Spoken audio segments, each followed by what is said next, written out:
തിരുവനന്തപുരം കാട്ടാക്കടയിൽ കുത്തിവയ്പ്പെടുത്തതിന് പിന്നാലെ 2.5 വയസ്സുകാരി ഐഷ ഫാത്തിമ മരിച്ച സംഭവത്തിൽ മമൽ മൾട്ടി സ്പെഷ്യാലിറ്റി ആശുപത്രിക്കെതിരെ ഗുരുതര ആരോപണവുമായി വീണ്ടും കുടുംബം. ആരോഗ്യനില വഷളായിട്ടും മതിയായ ചികിത്സ നൽകിയില്ലെന്നും മറ്റ് ആശുപത്രിയിലേക്ക് റഫർ ചെയ്തില്ലെന്നുമാണ് ആരോപണം. അതിനിടെ കുടുംബത്തെ അറിയിക്കാതെ ആശുപത്രി മാറ്റാൻ ശ്രമം നടത്തിയെന്നും പിതാവ് ആരോപിച്ചു. ഉമ്മ വന്ന് ബഹളം വെച്ചപ്പോൾ ഇവർ കുട്ടിയെ ഒരു 10 മിനിറ്റ് കൂടെ അവിടെ ഇട്ടിരുന്നിട്ട് നേരെ ആംബുലൻസിൽ കയറ്റി അവരെ സ്വയമേ ആംബുലൻസ് കയറ്റി ഇവിടെ കൊണ്ടുവരികയാണ്. ഇവിടെ കൊണ്ടുവന്ന് നമ്മൾ ഇവിടെ കൊണ്ടുവന്ന് ചോദിച്ചപ്പോൾ നമ്മളൊന്നും പറഞ്ഞില്ല. അങ്ങനെ ഞാനും ഉമ്മയും കൂടെ വണ്ടി കയറിയപ്പോൾ ആംബുലൻസിൽ കയറിയപ്പോൾ അവർ നമ്മളെ ഇറക്കി വിട്ട്.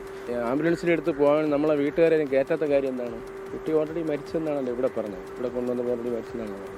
എനിക്കത് മറച്ചു വയ്ക്കാനല്ലേ അവർ ചോദിച്ചത്. നമ്മളിവിടെ കയറ്റാൻ നമ്മൾക്ക് പറയാൻ ആശുപത്രി കൊണ്ടുവന്ന് നമ്മൾ പറഞ്ഞു, നമ്മൾ റെഫർ ചെയ്തു ഇങ്ങോട്ട്.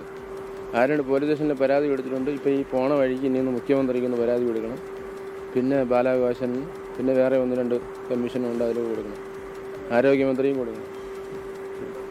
ദിവസം രാവിലെ 11:30യോട് കൂടിയാണ് ഈ കുഞ്ഞിനെ മുഖത്ത് നീരുമായും നെഞ്ചെടുപ്പുമായി ഈ മമൽ ആശുപത്രിയിലേക്ക് എത്തിക്കുന്നത്.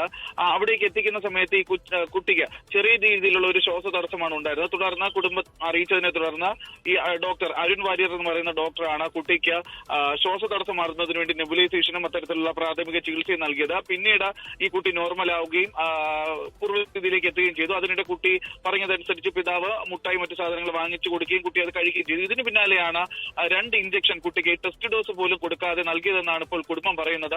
ടെസ്റ്റ് ഡോസ് പോലും നൽകാതെ ഈ ഇഞ്ചക്ഷൻ നൽകിയ ഉടൻ തന്നെ കുട്ടിയുടെ കൂട്ടിപ്പോകുന്ന ഒരു അവസ്ഥയുണ്ടായി. തുടർന്ന് വലിയ രീതിയിലുള്ള ശ്വാസതടസ്സം ഉണ്ടാവുകയും CPR നൽകുകയും ചെയ്തു, ICUലേക്ക് മാറ്റുകയും ചെയ്തു. പക്ഷേ പിന്നീട് കുടുംബത്തെ ഒന്നും അറിയിക്കാതെ തന്നെ ഈ കുട്ടിയെ അവിടെ നിന്ന് മാറ്റുന്നതിന് വേണ്ടിയിട്ടുള്ള ഒരു ശ്രമം ആശുപത്രി അധികൃതരുടെ ഭാഗത്തുനിന്ന് ഉണ്ടായെന്നാണ് കുടുംബം പറയുന്നത്. കാരണം ഈ കുട്ടിയുടെ ആരോഗ്യസ്ഥിതി മോശമായ സമയത്ത് അപ്പോൾ തന്നെ SITയിലേക്കോ മറ്റോ റെഫർ ചെയ്തിരുന്നെങ്കിൽ തങ്ങൾ അങ്ങോട്ടേക്ക് കൊണ്ടുപോകുമായിരുന്നു എന്ന് കുടുംബം പറയുന്നു. പക്ഷേ ഇത് കുടുംബത്തെ അറിയിക്കാതെ, അതായത് ഈ കുട്ടിയുടെ കൂട്ടിപ്പോയി കുട്ടിക്ക് ഈ CPR നൽകിയ ശേഷം 10 മിനിറ്റോളം കുട്ടിക്ക് മറ്റ് ചികിത്സകളൊന്നും നൽകാതെ ആശുപത്രിയിൽ ഇട്ടിരുന്നുവെന്നാണ് കുട്ടിയുടെ കുടുംബം പറയുന്നത്. ഇതിന് പിന്നാലെ കുടുംബത്തെ അറിയിക്കാതെ കുട്ടിയെ ആംബുലൻസിൽ കയറി മറ്റൊരു ആശുപത്രിയിലേക്ക് കൊണ്ടുപോകാൻ ശ്രമിച്ചു.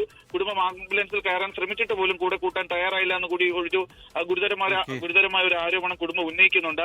ഇതിന് പിന്നാലെ നെയ്യാർ മെഡിസിറ്റി ആശുപത്രിയിലേക്ക് എത്തിച്ചപ്പോഴേക്കും കുട്ടിയുടെ മരണം സംഭവിച്ചതായി സ്ഥിരീകരിക്കുകയും ചെയ്തിട്ടുണ്ട്. ഇതിൽ പ്രധാനമായും പറയുന്നത് ഈ കുട്ടി കഴിഞ്ഞ ഈ മാസം 18-ാം തീയതിയാണ് സ്കൂളിൽ നിന്ന് മുഖത്ത് കണ്ണിന്റെ ഭാഗത്ത് ഒരു നീരുണ്ട് എന്നറിയിച്ചതിനെ തുടർന്ന് കുടുംബം എത്തുകയും ആര്യനാട് പ്രാഥമിക ചികിത്സാ കേന്ദ്രത്തിലേക്ക് കുട്ടി എത്തുകയും ചെയ്തു. അവിടെ നിന്ന് കുട്ടി വീട്ടിലേക്ക് കൊണ്ടുവരികയും ചികിത്സ തുടരുകയുമായിരുന്നു. ഇതിന് പിന്നാലെയാണ് ഈ മുഖത്തെ നീര് മാറാത്തതിനെ തുടർന്ന് കുട്ടിയെ വീണ്ടും ഈ കാട്ടാക്കട മമൽ ആശുപത്രിയിലേക്ക് കഴിഞ്ഞ ദിവസം എത്തിക്കുകയും ചെയ്തത്.